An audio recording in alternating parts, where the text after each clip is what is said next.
គ្នាដល់សងស្កិលទោះបីពួកយើងទាំងពីរឆ្លោះត្រូវបើអើយបើតែយើងកុំបែកទៅណាកុំប្រែចិនដាឲ្យបេះដូងអូនសោកាខ្លាចនឹងជីវ៉ាអូនខ្លាច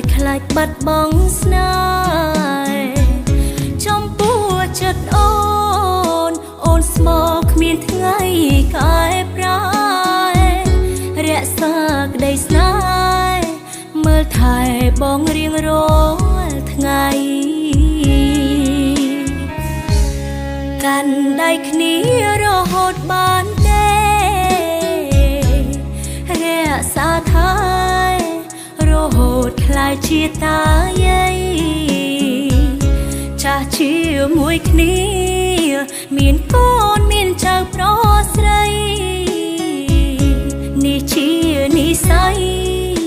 ទើបយើងបានគ្នាជាគូ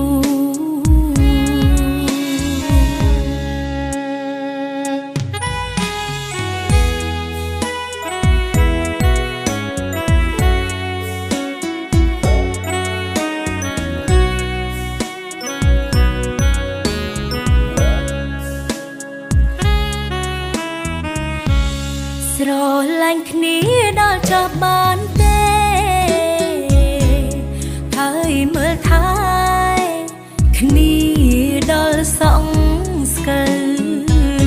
ទោះបីពួកយើងទាំងពីរឆ្លោះត្រូវបើអើយបើតែយើងកុំបែកទៅណា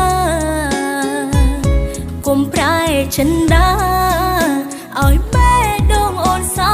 កាខ្លាចនឹងជីវ៉ាអូនខ្លាចបាត់បង់ស្នេហ៍ចំពោះចិត្តអូនស្មោកគ្មានថ្ងៃកែប្រែរក្សាក្តីស្នេហ៍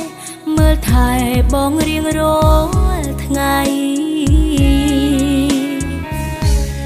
កាន់ដៃគ្នារហូតបានទេរក្សាថែរហូតខ្លាយជាតាយាយចាស់ជាមួយគ្នា